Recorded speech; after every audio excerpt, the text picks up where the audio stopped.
Hello everyone, welcome to नॉलिफाइड।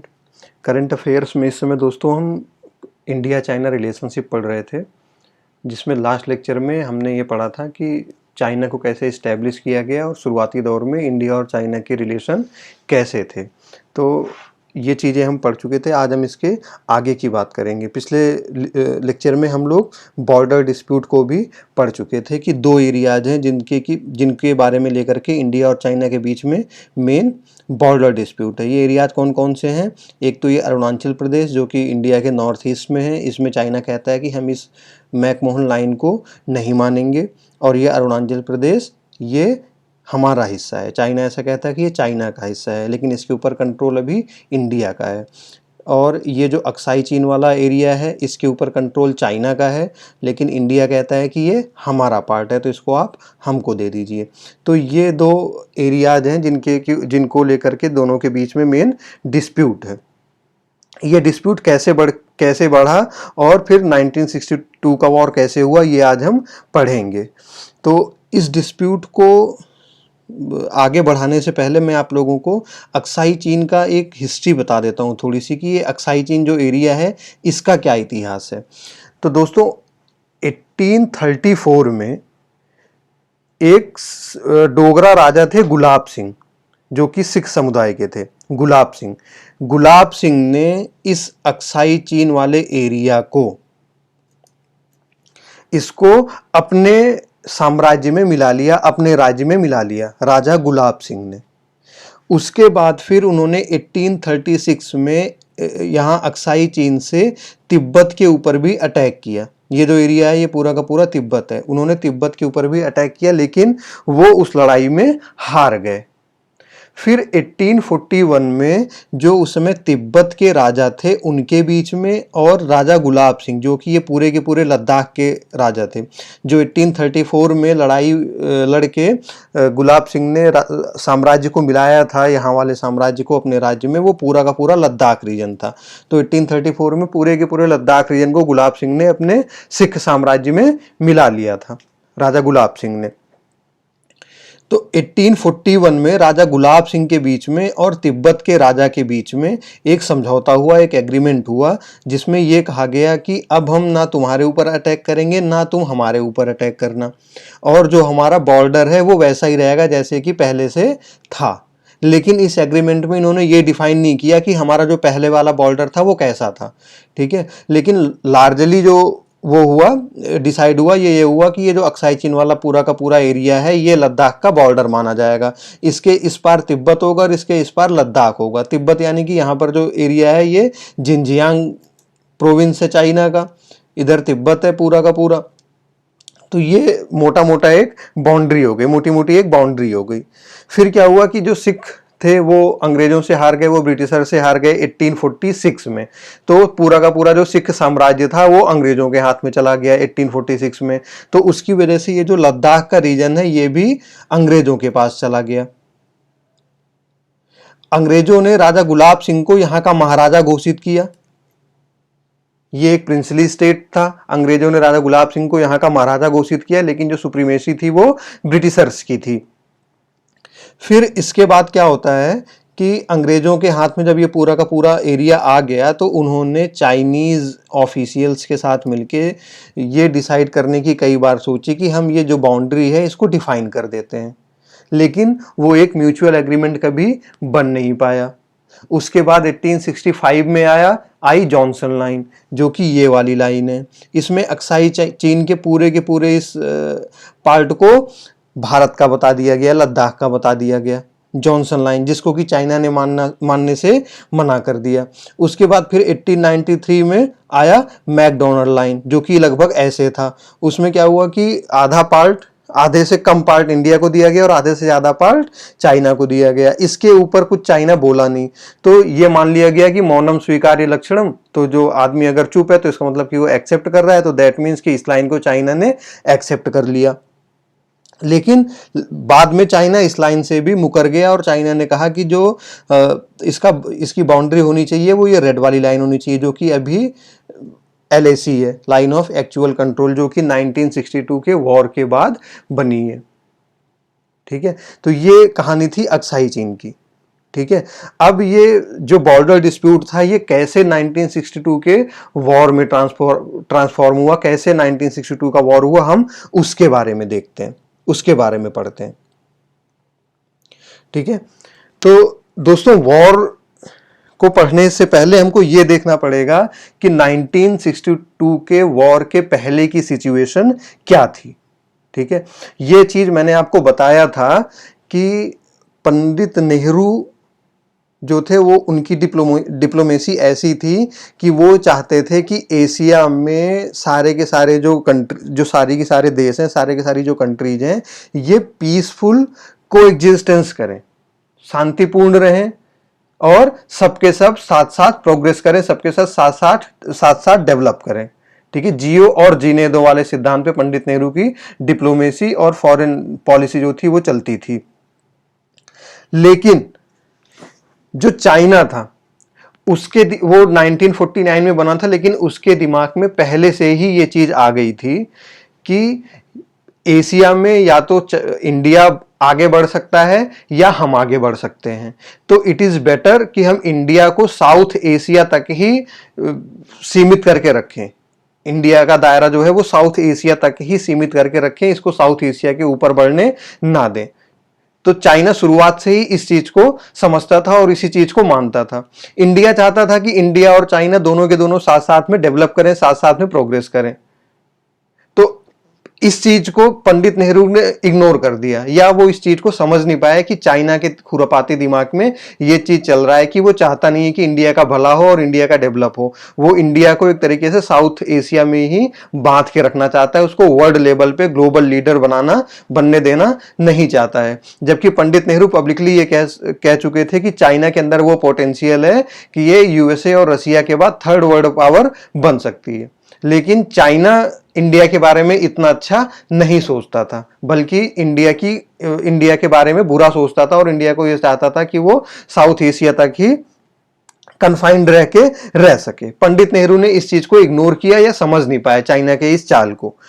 1954 में मैंने आपको बताया था कि पंचशील समझौता हुआ था, पंचशील ट्रीटी हुई थी 5 सिद्धांतों की डिप्लोमेसी की चाइना के साथ ही।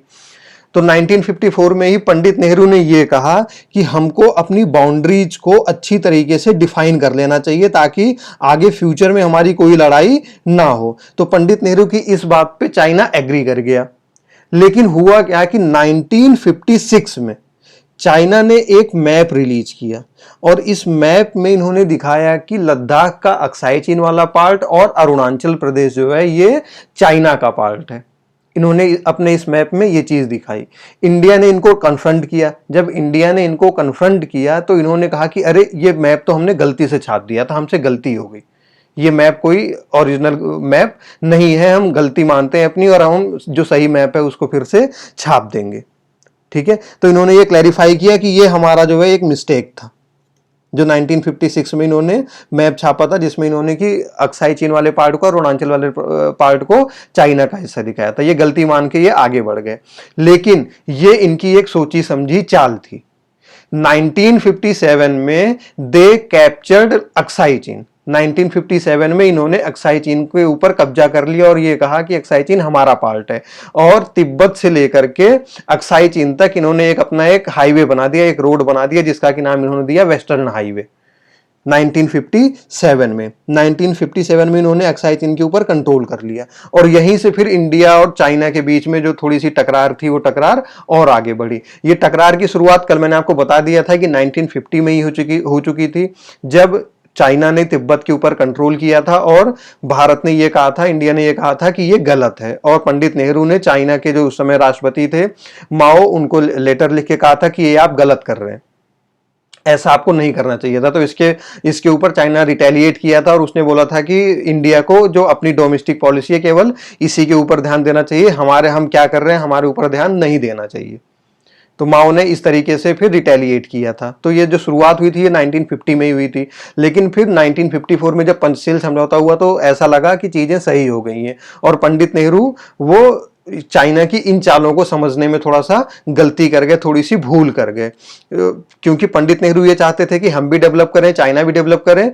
तो पंडित नेहरू को ऐसा लगता था कि चाइना भी ऐसा चाहता है कि वो भी डेवलप करे और इंडिया भी डेवलप करे, लेकिन चाइना ऐसा नहीं सोचता था। चाइना इंडिया को साउथ एशिया तक ही कन्फाइन करके रखना चाहता था, वो नहीं चाहता था कि इंडिया बहुत ज्यादा डेवलप करे। शुरुआत से ही उसकी चाल यही थी। 1956 में गलती से उन्होंने मैप छापा, ऐसा बोला कि हमने गलती से छापा है, लेकिन 1957 में जो सैटेलाइट इमेजेज और मैप आया उसमें यह पता चला कि they have controlled Aksai Chin and they have built a highway from Tibet to Aksai Chin, और उन्होंने इस हाईवे का नाम दिया वेस्टर्न हाईवे। ठीक है, तो जब इन्होंने इतना कर लिया तो 1958 में नेहरू गवर्नमेंट ने भी ऑफिशियली ये क्लेम किया कि अरुणाचल प्रदेश और अक्साई चीन दोनों हमारे इंटीग्रल पार्ट हैं, जिसके के ऊपर फिर चाइना ने ये रिटेलिएट किया, ये कमेंट किया कि अक्साई चीन और अरुणाचल दोनों ही हमारे पार्ट हैं। भले अभी अरुणाचल के ऊपर इंडिया का कंट्रोल है, लेकिन वो भी हमारा है। इंडिया ने कहा कि अक्साई चीन और अरुणाचल दोनों हमारे हैं, भले अक्साई चीन के ऊपर इस समय चाइना ने कंट्रोल कर लिया है। तो यहां से बात आगे बढ़ी।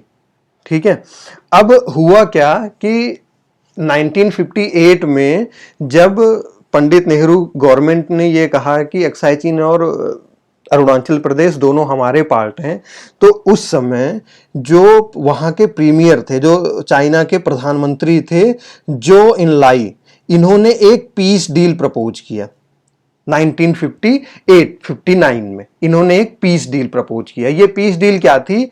इन्होंने कहा कि भैया देखो, अक्साई चीन तो हमारा पार्ट है, इसको हम छोड़ नहीं सकते हैं। अरुणाचल प्रदेश एक बार को हम छोड़ सकते हैं।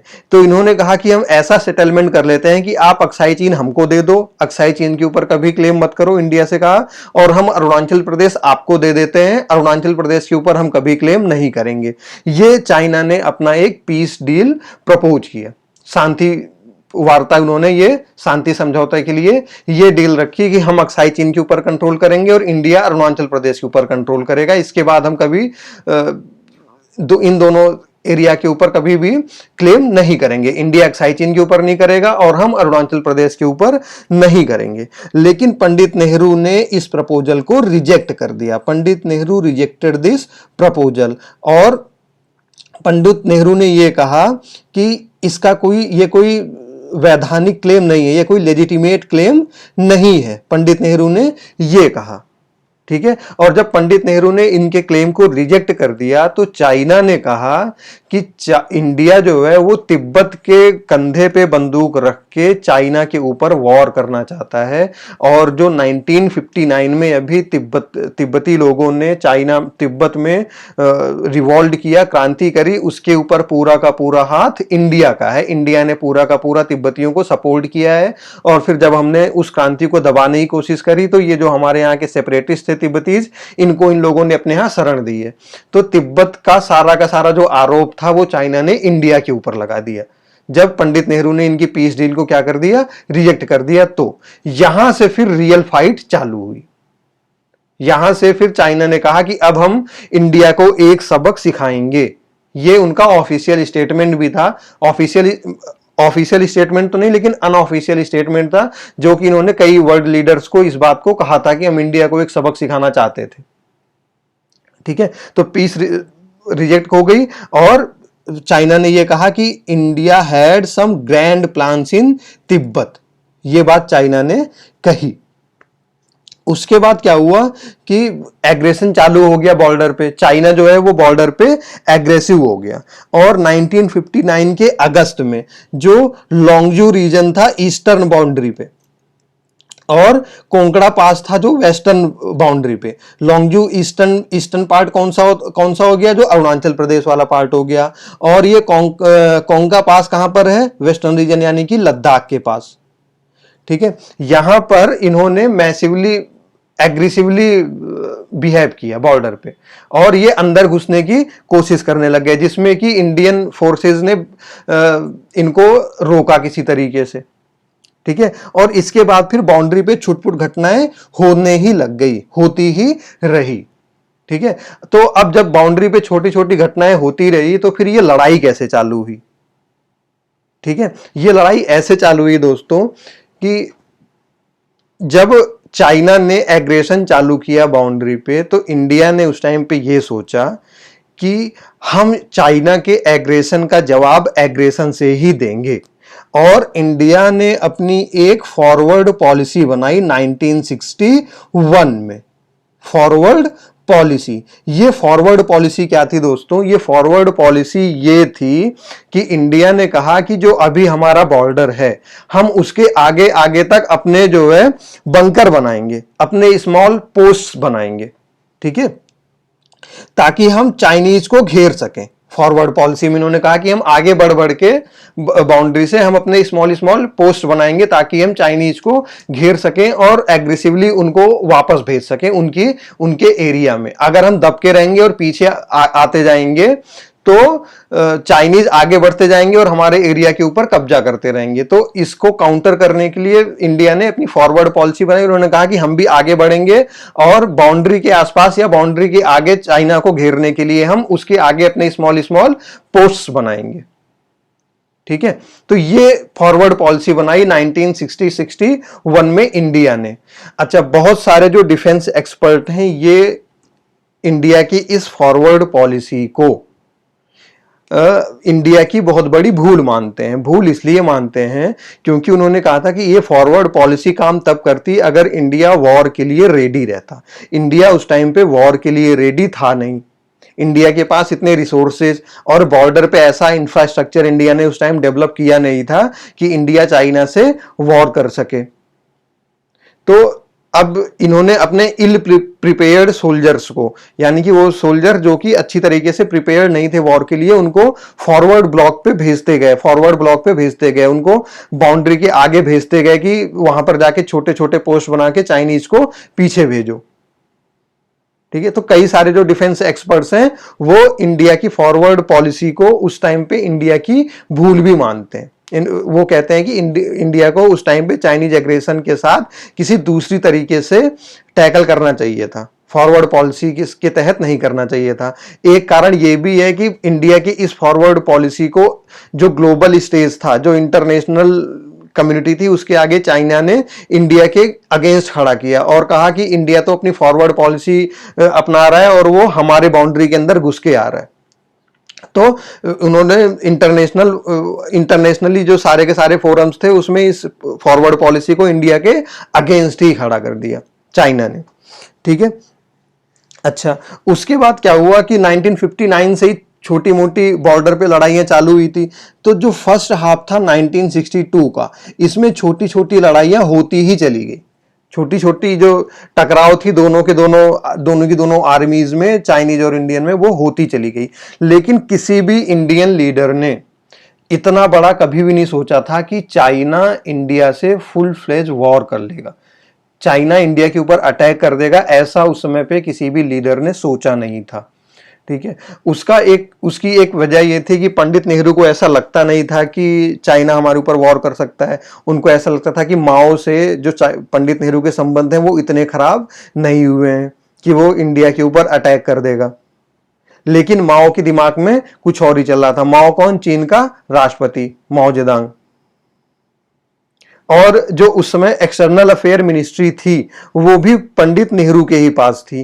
तो जो कांग्रेस के और बड़े नेता थे वो फॉरेन अफेयर्स के बारे में बहुत ज्यादा सोचते नहीं थे, क्योंकि उनको पंडित नेहरू के ऊपर पूरा भरोसा था कि पंडित नेहरू फॉरेन अफेयर्स को अच्छी तरीके से टैकल कर लेंगे।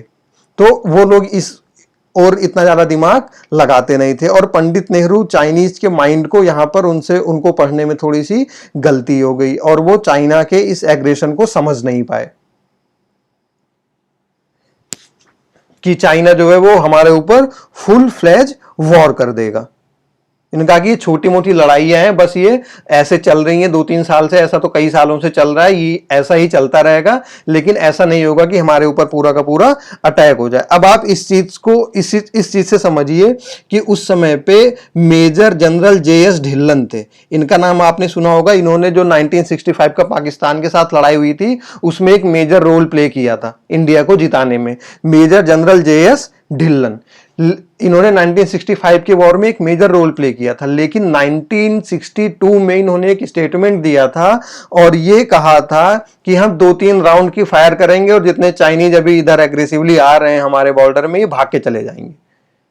तो उस समय जो इंडियन मिलिट्री, इंडियन ऑफिशियल्स थे या जो इंडिया की पॉलिटिकल विल थी या पॉलिटिकल पावर थी, वो चाइना को इतने हल्के में ले रहे थे। जेएस ढिल्लन ने यहां तक कह दिया कि हम 2-3 राउंड फायर करेंगे और जो चाइनीज आर्मी है वो अपने एरिया में चली जाएगी। A few rounds fire at the Chinese and the Chinese would cause them to run away, ये इन्होंने कहा जेएस ढिल्लन साहब ने।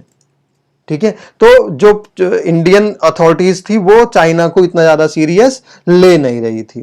ठीक, अब इसका परिणाम ये हुआ कि 20 अक्टूबर 1962, अक्टूबर 20, 1962, इस डेट को ध्यान से देखो दोस्तों, ये वो डेट था जब साइमल्टेनियसली चाइना ने अरुणाचल वाले बॉर्डर पे और लद्दाख वाले बॉर्डर पे इंडिया के ऊपर अटैक कर दिया। ठीक है, 5 बजे IST, मॉर्निंग में 5 बजे दोनों बॉर्डर पे एक साथ साइमल्टेनियसली अटैक किया, सोच समझ के किया ताकि इंडियन जो सोल्जर्स थे वो संभल ही ना पाए।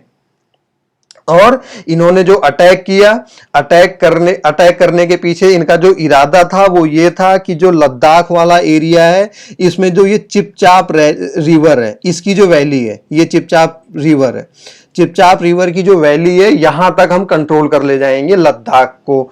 और जो अरुणाचल प्रदेश वाला बॉर्डर है, इसमें इन्होंने कहा कि ये जो अभी हमारा बॉर्डर है मैकमोहन वाला, इसको हम नहीं मानते हैं, बल्कि हम जो ये नामकाचू रिवर की वैली है, हम इसके पार जाएंगे और अरुणाचल प्रदेश के पूरे एरिया को हथिया लेंगे। ये यहां पर है नामकाचू रिवर। ठीक है, यहां पर दोस्तों भूटान, इंडिया और तिब्बत, इन तीनों का ट्राई जंक्शन है, यहां पर मिलते हैं जो ये नामकाचू रिवर है। तो इन्होंने कहा कि अभी हम भले ही यहां पर हैं, लेकिन अब हम आगे आएंगे और ये जो नेफा है, ये पूरा नेफा अरुणाचल प्रदेश का पुराना नाम है। इन्होंने कहा कि हम इसको पूरा का पूरा कैप्चर कर लेंगे, नेफा को। और 1962 की लड़ाई में यहां से चाइनीज आए और उन्होंने केवल नेफा को ही कैप्चर नहीं किया, बल्कि असम के तेजपुर तक अंदर चले आए थे। वो यहां से यहां तक पूरे के पूरे अंदर चले आए थे और अक्साई चीन वाले पार्ट को उन्होंने यहां तक, ये जो रेड लाइन आपको दिख रही है, यहां तक अंदर चले आए थे, यहां तक 1962 की लड़ाई में। अब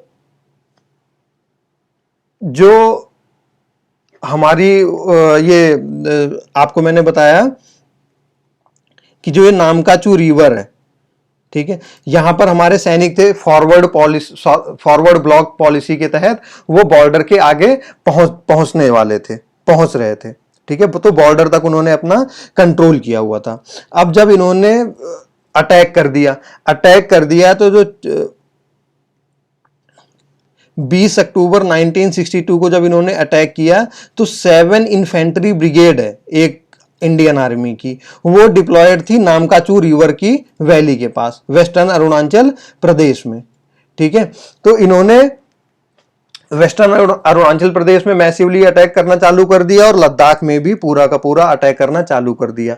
और ऐसा कहा जाता है उस टाइम पे कि जो इंडियन फोन लाइंस थी, चाइनीज आर्मी ने वो सारी की सारी फोन लाइंस वगैरह को भी डिस्ट्रॉय कर दिया था, ताकि जो इंडियन अथॉरिटीज हैं वो भी आपस में बातचीत ना कर सकें। और इसके बाद क्या हुआ कि 20 अक्टूबर को इन्होंने अटैक किया, 24 अक्टूबर तक ये आगे बढ़ाए थे, काफी आगे बढ़ाए थे दोनों रीजन में, लद्दाख में भी और अरुणाचल प्रदेश में भी। 24 अक्टूबर को इन्होंने एक टैक्टिकल पॉज ले लिया 3 वीक के लिए। 24 अक्टूबर को इन्होंने लड़ाई रोक दी 3 वीक के लिए चाइनीज ने। 24 अक्टूबर तक हालांकि ये काफी आगे तक चले आए थे। उस ड्यूरेशन में इंडियन पार्लियामेंट ने एक ये रिजोल्यूशन पास किया कि हम अपनी जो भारत माता है, भारत की भूमि है, इसका 1 इंच जमीन भी चाइनीज को नहीं देंगे। लेकिन चाइनीज तो अंदर तक चले आए थे, तो पार्लियामेंट का रिजोल्यूशन पास करने से कुछ होता नहीं है। फिर पंडित नेहरू का जन्मदिन था 14 नवंबर को। 14 नवंबर को आफ्टर 3 वीक्स चाइना ने फिर से अटैक कर दिया, और ऐसा अटैक किया धुआंधार की असम में तेजपुर तक चले आए थे, और जो लद्दाख वाला रीजन है उसमें जो मैंने आपको रेड लाइन दिखाई थी पूरी, जो अभी इस टाइम पे लाइन ऑफ एक्चुअल कंट्रोल है, वहां तक घुस गए। और फिर ड्रामेटिकली इन्होंने सीज फायर की घोषणा कर दी। कब? 19 नवंबर 1962, 19 नवंबर 1962 को चाइनीज ने ही सीज फायर की घोषणा कर दी। उन्होंने कहा कि अब हम लड़ाई को बंद करते हैं। हालांकि ये आ गए थे तेजपुर तक, अरुणाचल वाले बॉर्डर पे तेजपुर तक आ गए थे, लेकिन ये इन्होंने इस पूरे के पूरे एरिया को खाली कर दिया और इंडिया को कहा कि ठीक है, अभी तो हम यहां से वापस जा रहे हैं, इसको अभी तुम ही कंट्रोल करो। असम का तेजपुर भी खाली कर दिया, तेजपुर तक का भी, और अरुणाचल प्रदेश वाले एरिया को भी खाली कर दिया, जबकि ये अंदर तक चले आए थे। लेकिन जो अक्साई चीन वाला पार्ट इन्होंने कैप्चर कर लिया था, उसको इन्होंने खाली नहीं किया, और अक्साई चीन के ऊपर पूरा का पूरा जहां तक ये चाहते थे वहां तक इन्होंने कब्जा कर लिया। तो 1962 की जो ये लड़ाई हुई थी, इसमें हुआ क्या? इसमें यह हुआ कि अक्साई चीन पूरी तरीके से चाइनीज कंट्रोल में आ गया। चाइनीज ने अरुणाचल प्रदेश के ऊपर कब्जा करने के बाद भी अरुणाचल प्रदेश को इंडिया के लिए छोड़ दिया, और खुद ही सीज फायर की घोषणा की, खुद ही सीज फायर अनाउंस किया। और ये लड़ाई चली कब से कब तक? 20 अक्टूबर 1962 से 19 नवंबर। कुछ लोग इसको 21 नवंबर भी कहते हैं, लेकिन जो सीज फायर का अनाउंसमेंट हुआ था वो 19 नवंबर 1962 को हुआ था। तो 1 महीने तक ये लड़ाई चली थी, जिसमें कि 20 से 24 अक्टूबर तक लड़ने के बाद 24 अक्टूबर को इन्होंने एक स्ट्रेटेजिक पॉज ले लिया था। 24 अक्टूबर के बाद चाइनीज फोर्सेज ने लड़ाई नहीं की। 24 अक्टूबर के बाद 3 हफ्ते का पॉज लिया, और फिर 14 नवंबर को इन्होंने फिर से लड़ाई चालू कर दी। तो ये इनकी एक सोची समझी हुई लड़ाई थी चाइनीज की। इंडियन इस चीज को समझ ही नहीं पाए, इंडिया की गवर्नमेंट और उस समय ये चीज समझ ही नहीं पाई कि चाइना इस एक्सटेंट तक जा सकता है हमसे लड़ाई करने के लिए। और जो मिलिट्री थी हमारी, वो भी बहुत अच्छी प्रिपेयर्ड नहीं थी लड़ाई के लिए। तो इसमें जो हमको घाटा हुआ दोस्तों, हमारे 3250 इंडियन सोल्जर्स जो थे वो शहीद हो गए, 3250, और लगभग 43,000 स्क्वायर किलोमीटर का जो एरिया था वो हमारे हाथ से निकल गया। जो अक्साई चीन वाला एरिया था 43,000 स्क्वायर किलोमीटर, और लगभग 3250 हमारे सोल्जर्स वो शहीद हो गए। चाइना ने एग्जैक्ट नंबर कभी बताया नहीं, लेकिन ऐसा माना जाता है कि उनके भी 1000 से 1500, 1000 से 1500 सैनिक उनके भी इसमें मरे थे 1962 के वॉर में। ठीक, तो ये 1962 के वॉर की मैंने आपको सारी की सारी कहानी बताई। अब दोस्तों 1962 का जो वॉर हुआ, उसके बाद इसके ऊपर बहुत सारे डिस्कशन हुए। 1962 के वॉर के बहुत सारी केस स्टडीज हुई कि भारत ने क्या गलती करी, भारत कहाँ पे गलत हो गया, कैसे हुआ, किसने वॉर को शुरुआत किया, कैसे किया, ये सारी चीजें बहुत डिस्कशन हुआ। यूएस की एक मैगजीन है टाइम मैगजीन, उसने भी 1962 के वॉर को कवर किया था। तो उसके कुछ एक्सेप्ट्स मैं आपको बताता हूं कि उन्होंने क्या क्या कवर किया था और कैसे इस चीज को बताया। तो सबसे पहले जो ये 1962 के वॉर की केस स्टडी है, उसमें ये आता है कि ये वॉर चालू किसने किया, who started the war, India ने चालू किया या चाइना ने चालू किया। सबसे बड़ा क्वेश्चन ये है। ठीक है, तो एक चाइना के राष्ट्रपति थे लियू शॉकी, इन्होंने श्रीलंका के राष्ट्रपति को 1962 की जो लड़ाई थी उसके बारे में यह कहा था कि जो इंडिया का एरोगेंस और ग्रैंडवेयर है, यानी कि जो इनका घमंड है और जो इनकी शान है, जिसके इल्यूजन में ये जी रहे हैं, इसको तोड़ना बहुत जरूरी था। इसी वजह से हमने 1962 में इंडिया के साथ लड़ाई करी थी। तो ये इन्होंने अपने इस कन्वर्सेशन में श्रीलंकन राष्ट्रपति से यह बात कही थी कि चाइना को इंडिया को एक लेसन पढ़ाना ही था, ताकि उसका घमंड और जो अपने ये शान के इल्यूजन में है इसको तोड़ सके, इस वजह से चाइना ने इंडिया के साथ 1962 में लड़ाई करी थी।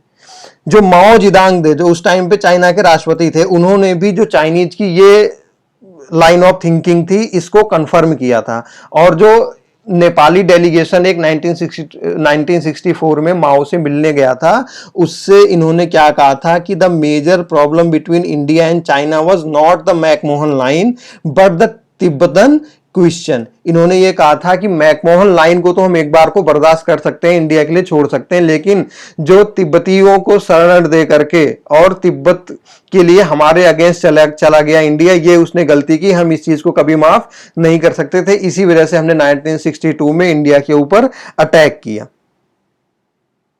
ठीक है। और जो इनलाई थे, ये मैंने आपको बताया था शुरुआत में, जो कि पीस प्रपोजल लेके आए थे, जो इन्होंने कहा था कि अरुणाचल प्रदेश तुम रख लो, अक्साई चीन को हम रख लेते हैं। जो बाद में यहाँ के राष्ट्रपति बने जॉन इनलाई, इन्होंने 1973 में ये बात कही थी कि नेहरू जो थे वो बहुत कॉकी हो गए थे। कॉकी मतलब घमंडी।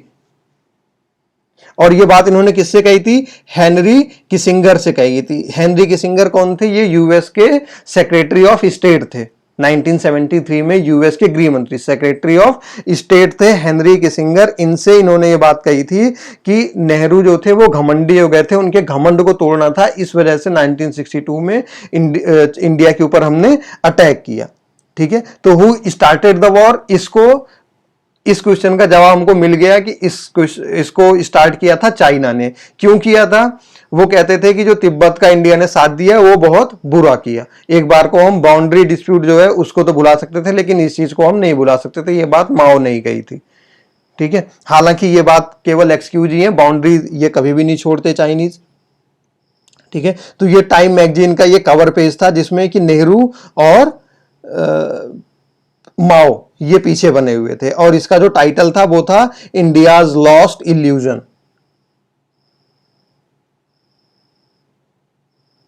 ठीक है। और इसमें ये आर.एस. काला जो थे ये एक इंडियन एम्बेसडर थे। इन्होंने अपने आर्टिकल में ये चीज लिखा है कि जो चाइनीज प्रेसिडेंट थे उन्होंने, लियो साकोई, इन्होंने ये कहा था कि इंडिया के एरोगेंस और इल्यूजन ऑफ ग्रैंडियर को, इसको हमको तोड़ना था। इसी वजह से हमने 1962 की लड़ाई लड़ी थी।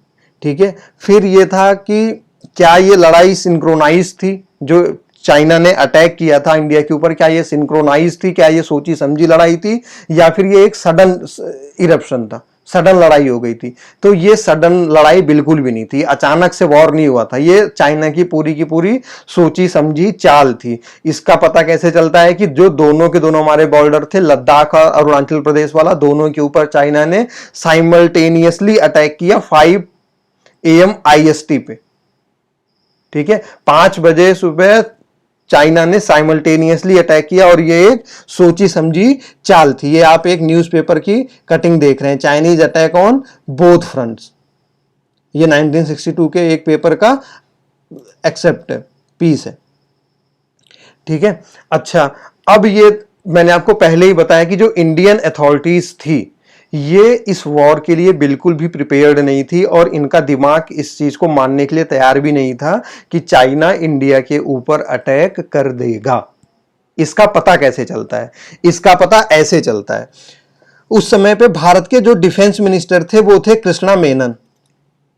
तो कुछ लोगों ने ये सवाल बाद में उठाया कि जब चाइना इंडिया के साथ वॉर की प्रिपरेशन कर रहा था तो इंडिया किस चीज की प्रिपरेशन कर रहा था?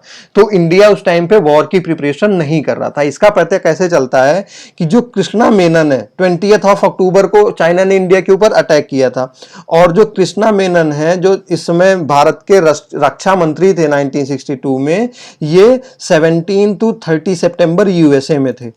किस लिए? यूएन की जो जनरल मीटिंग होती है यूएन के मेंबर्स की, उसको अटेंड करने के लिए। तो 17 to 30 सितंबर 1962 भारत के defence minister was in USA when China was planning to attack India. ठीक है। क्यों? क्योंकि किसी को भी ये आभास नहीं था कि चाइना हमारे ऊपर अटैक कर देगा। पंडित नेहरू कहां थे? तो पंडित नेहरू दोस्तों 8 सितंबर से लेके 2 अक्टूबर तक जो कॉमनवेल्थ था, पीएम्स कॉन्फ्रेंस था, कॉमनवेल्थ पीएम्स कॉन्फ्रेंस, उसको अटेंड करने के लिए गए हुए थे। 8 सितंबर से लेकर के 2 अक्टूबर तक, और 2 अक्टूबर को आने के बाद फिर से ये 12 से 16 अक्टूबर तक कोलंबो में रहे पंडित नेहरू, और 20 अक्टूबर को चाइना ने इंडिया के ऊपर अटैक कर लिया। तो इस घटना से हमें क्या पता चलता है? इस घटना से हमें यह पता चलता है कि इंडियन अथॉरिटी जो थी उनके दिमाग में बिल्कुल भी ये चीज नहीं था कि चाइना इंडिया के ऊपर अटैक कर सकता है, and they were ill prepared. ठीक है, ये जो आप पिक देख रहे हैं, ये जो इंडिया में उस समय यूएस के सेक्रेटरी, वो एम्बेसडर थे, उनके साथ पंडित नेहरू बैठे हुए हैं और उनको सारा का सारा जो माहौल था उसको समझा रहे हैं। ठीक है, अच्छा, ये जो लड़ाई थी, इस लड़ाई में इंडिया का एक इनफेमस डिसीजन था, वो ये था कि हम एयरफोर्स का यूज नहीं करेंगे। 1962 की सारी जो लड़ाई थी वो हमारी आर्मी ने लड़ी थी, हमारी थल सेना ने लड़ी थी। उसमें एयरफोर्स ने आर्मी की मदद नहीं की। क्यों नहीं की? क्योंकि एयरफोर्स को आर्मी की मदद करने के लिए ऑर्डर नहीं दिया गया। तो अब ये सवाल बाद में उठाया गया कि ये किसका डिसीजन था कि एयरफोर्स को आर्मी की मदद के लिए ना भेजा जाए, या एयरफोर्स को लड़ाई के लिए ना भेजा जाए, ये किसका डिसीजन था? 1962 के वॉर में एयरफोर्स का यूज नहीं हुआ था। तो जो टाइम मैगजीन है, इसी में ही एक रिटायर्ड एयर कमोडोर थे रमेश फड़के साहब ने एक आर्टिकल लिखा है, और उन्होंने अपने इस आर्टिकल में ये लिखा है कि जो पॉलिटिकल पावर थी, जो पॉलिटिकल अथॉरिटी थी उनके बीच में, और जो मिलिट्री अथॉरिटी थी उनके बीच में यहां पर एक मिसकम्युनिकेशन था, उनके बीच में बातचीत नहीं हो रही थी। और उस समय जो चीजें चलती थी वो ऐसे चलती थी कि जो पॉलिटिकल अथॉरिटीज थी वो ये कहती थी मिलिट्री से कि आप केवल बॉर्डर को संभालिए, जो पॉलिसी मेकिंग वाला काम है वो केवल हम ही करेंगे, हम ही डिसाइड करेंगे कि वॉर करना है कि नहीं करना है, या फॉरेन पॉलिसी कैसी होगी वो केवल हम ही डिसाइड करेंगे, इसमें मिलिट्री को इंटरफेयर नहीं करना चाहिए कि इंडिया की फॉरेन पॉलिसी कैसी होगी। ठीक है, तो जो ये 1962 में चाइना के बॉर्डर पे हो रहा था, उसमें जो पॉलिटिकल अथॉरिटीज थी और जो मिलिट्री अथॉरिटीज थी, इन दोनों के बीच में एक मिसकम्युनिकेशन था, इन दोनों के बीच में बातचीत नहीं हो रही थी। यही वजह थी कि जो पॉलिटिकल अथॉरिटीज थी, यानी जो सरकार थी, उसको इस चीज का आभास ही नहीं हो पाया कि चाइना इतनी सीरियसली और इतनी एग्रेसिवली इंडिया के ऊपर अटैक कर सकता है 20 अक्टूबर को, क्योंकि आर्मी से इनकी डायरेक्टली बात हो ही नहीं रही थी। आर्मी को फॉरेन पॉलिसी या जो पड़ोसी थे उनके बारे में कुछ भी बातचीत करने के लिए पॉलिटिकल अथॉरिटी ने छूट नहीं दी हुई थी। यही एक वजह थी कि पंडित नेहरू कभी यह चीज समझ ही नहीं पाए कि चाइना इंडिया के ऊपर अटैक कर सकता है। फिर इसी आर्टिकल में ये रमेश फड़के साहब ने यह चीज लिखा है कि जो इंडियन आर्मी थी उसने उस टाइम पे जो रक्षा मंत्री थे उनको बहुत सारे ऑप्शन प्रोवाइड कराए थे। जब चाइना ने अटैक कर भी दिया उसके बाद भी इंडियन आर्मी ने रक्षा मंत्री को बहुत सारे, जो कृष्णा मेनन साहब थे, उनको बहुत सारे ऑप्शन दिए थे कि हम अगर ऐसे करें तो हम चाइनीज एग्रेशन को रोक सकते हैं, चाइनीज को हरा सकते हैं। और उस समय पे एक लेफ्टिनेंट जनरल थे इंडियन आर्मी के, एसएसपी थोरट, उन्होंने बहुत सारे प्लान्स दिखाए थे। किसको? कृष्णा मेनन को, जो डिफेंस मिनिस्टर थे। लेकिन जो डिफेंस मिनिस्टर थे उन्होंने उनके सारे के सारे इस प्लान को डिसमिस कर दिया और कहा कि अगर हम ऐसा कुछ करने लग गए, एग्रेसिवली करने लग गए, तो फिर बात जो है बहुत बढ़ जाएगी और लोगों को लगेगा कि भारत ही लड़ाई करने के ऊपर आमादा है। और उन्होंने जो ये एसएसपी थोरट थे, इनकी जो प्लानिंग थी उसको कभी पंडित नेहरू को बताया ही नहीं कृष्णा मेनन ने उसको अपने पास ही तक रखा और पंडित नेहरू तक ये सारी की सारी प्लानिंग को जाने ही नहीं दिया, ये सोचते हुए कि अगर थोरट साहब की प्लानिंग पे हम चले तो सबको ये लगेगा कि इंडिया ही लड़ाई करना चाह रहा है एग्रेसिवली। जबकि थोरट साहब ने पूरा का पूरा प्लान बनाया था कि कैसे हम चाइना को कंटेन कर सकते हैं, how we would control the dragon. ये पूरी की पूरी प्लानिंग थोरट साहब ने बनाई हुई थी, लेकिन डिफेंस मिनिस्टर ने उनकी उस प्लानिंग को डिसमिस कर दिया और प्राइम मिनिस्टर तक कभी इस बात को पहुंचने ही नहीं दिया। बाद में जब नेहरू जी को थोरट साहब की प्लानिंग के बारे में पता चला तो नेहरू जो पंडित नेहरू थे हमारे प्रधानमंत्री, वो थोरट साहब की प्लानिंग से बहुत ज्यादा इंप्रेस हुए और इन्होंने अपने आवास पे बुलाया भी था मिलने के लिए। लेकिन तब ऑब्वियसली बहुत लेट हो चुका था, भारत लड़ाई हार चुका था, 43,000 स्क्वायर किलोमीटर का अपना एरिया और लगभग अपने 3250 सैनिकों को खो चुका था। ठीक है, इस लड़ाई में दोस्तों इंडिया ने यूएस से हेल्प मांगी थी। ये बात भी इस टाइम मैगजीन के का जो कवर है इसमें लिखा गया है। और जॉन एफ कैनेडी, उस टाइम पे कैनेडी जो थे, जॉन एफ कैनेडी, वो यूएस के प्रेसिडेंट थे और उनसे इंडिया ने लगभग 8 जेट फाइटर्स मांगे थे, 8 जेट फाइटर्स, जो कि अमेरिका ने प्रोवाइड भी कराए थे। ठीक है, अच्छा, ये लड़ाई थी दोस्तों, जो आपने लता मंगेशकर दीदी लता मंगेशकर का गाना सुना होगा, ऐ मेरे वतन के लोगों। ये इसी लड़ाई के बाद ये गाना लता मंगेशकर जी ने गाया था, पंडित नेहरू के सामने गाया था। ये जो पैट्रियोटिक सॉन्ग है, जिसके की जो कंपोजर थे वो थे सी रामचंद्रा, और इसको लिखा था कवि प्रदीप ने, इस सॉन्ग को। और ऐसा कहा जाता है कि जब लता मंगेशकर ने पंडित नेहरू के सामने इस गाने को गाया था, ऐ मेरे वतन के लोगों जरा आंख में भर लो पानी, तो पंडित नेहरू सही में ही रोने लग गए थे इस गाने को सुनने के बाद। तो ये सॉन्ग कब गाया गया था? 1962 के वॉर के बाद। ठीक है, तो ये दोस्तों थी 1962 के वॉर का एक क्रिटिकल एनालिसिस।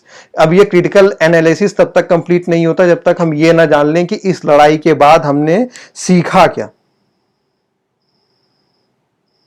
तो इस लड़ाई से हमने ये चीजें सीखी। हमने एक तो ये सीखा कि अगर कोई देश वर्ल्ड पावर बनना चाहता है तो वो केवल सॉफ्ट डिप्लोमेसी से नहीं बन सकता है, बल्कि उसको अपने लिए मिलिट्री पावर को भी एक्वायर करना पड़ेगा।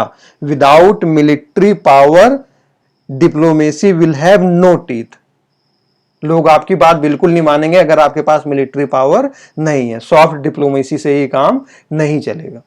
तो एक तो हमने इस लड़ाई से ये चीज सीखी।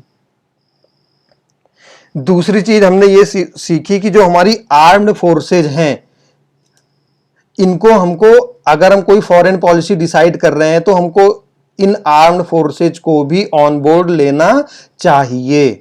और बाद में ऐसा हुआ भी, जैसे जब 1971 की लड़ाई हुई या 1965 की लड़ाई हुई तो इंडियन गवर्नमेंट आर्मी से भी कंसल्ट करने लग गई और उनके भी इनपुट्स लेने लग गई। लेकिन 62 की लड़ाई में ऐसा नहीं हो पाया था, अधिकतर मिसकम्युनिकेशन ही था। तो फॉरेन पॉलिसी डिसाइड करने के लिए, खासकर कि नेबर्स के साथ जो फॉरेन पॉलिसी है, जिनके साथ हम बॉर्डर शेयर कर रहे हैं, उनके साथ अगर हम फॉरेन पॉलिसी डिसाइड करना चाहते हैं, फॉरेन पॉलिसी बनाना चाहते हैं, तो हमको आर्मी को भी ऑन बोर्ड लेना चाहिए। उससे जो हमारी फॉरेन पॉलिसी है वो ज्यादा अच्छी तैयार होगी। ठीक है, तीसरी चीज हमको इसमें यह पता चलती है कि केवल हथियारों से ही लड़ाई नहीं लड़ी जाती है, बल्कि बॉर्डर पे एक बहुत इंपॉर्टेंट चीज है, वो है इंफ्रास्ट्रक्चर। अगर हमारे जो बॉर्डर का इंफ्रास्ट्रक्चर है वो मजबूत है तो हमारी आर्मी का आधा काम वहीं से आसान हो जाता है। अगर इंफ्रास्ट्रक्चर मजबूत नहीं है, जैसा कि 62 में था, हमारा इंफ्रास्ट्रक्चर मजबूत ही नहीं था, आर्मी को एक पोस्ट से दो पोस्ट जाने के लिए बहुत टाइम लग जाता था और जो हमारे जवान थे वो आने जाने में ही परेशान हो जाते थे, तो लड़ाई कैसे करते। तो जो अगर हमको ढंग से लड़ाई करनी है, किसी को अपनी ताकत दिखानी है, तो जो हमारी बॉर्डर का इंफ्रास्ट्रक्चर है उसको हमको बहुत ज्यादा डेवलप, बहुत ज्यादा मजबूत करना पड़ेगा, जो कि अभी हम कर रहे हैं। और इसी वजह से चाइना इतना ज्यादा परेशान है। जो करंट की लड़ाई है वो यही है कि जब इंडिया अपने बॉर्डर पे अपने इंफ्रास्ट्रक्चर को इतना ज्यादा डेवलप क्यों कर रहा है। ठीक है, एक चीज हमने इससे ये सीखी कि जो हमारी आर्म्ड फोर्सेज हैं उनका मॉडर्नाइजेशन बहुत ज्यादा जरूरी है। इसके बाद से ही फिर इंडिया ने और इसके ऊपर फिर काम करना चालू किया, तरह तरीके की तोपें, मिसाइल्स, इन सबको डेवलप करना, फिर न्यूक्लियर पावर बनना, तो मॉडर्नाइजेशन भी इसके बाद चालू हुआ। ठीक है, इसके बाद हमको जो एक बहुत इंपॉर्टेंट लेसन मिलता है वो स्ट्रॉन्ग अलायंसेज का मिलता है। पंडित नेहरू जो थे वो नाम के बहुत बड़े प्रवक्ता थे। ठीक है ना, मतलब नाम को सपोर्ट करते थे। नाम NAM मतलब नॉन अलाइन मूवमेंट। वो कहते थे कि हम किसी भी बिग जो पावर्स हैं वर्ल्ड की, उस समय जैसे US और रसिया थे, हम किसी के भी साथ नहीं जाएंगे बल्कि हम नॉन अलाइन रहेंगे। और जो नाम ये था मूवमेंट, नॉन अलाइन मूवमेंट जो था, इसमें 119 देश उस टाइम पे इसके सदस्य थे, लेकिन 119 में से एक भी देश इंडिया के सपोर्ट के लिए नहीं आया।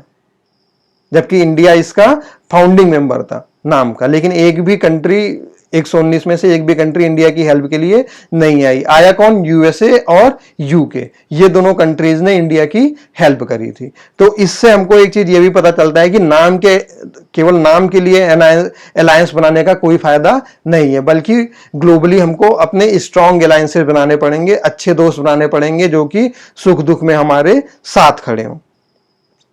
तो दोस्तों ये जो था हमारा 1962 का पूरा वार था, जिसको कि हमने पूरा का पूरा एनालाइज किया। अब उसके बाद इंडिया 1962 के वॉर के बाद जो डिप्लोमेटिक रिलेशन था इंडिया और चाइना का, वो भी खत्म हो गया। डिप्लोमेटिक रिलेशन दोनों कंट्रीज ने खत्म कर दी।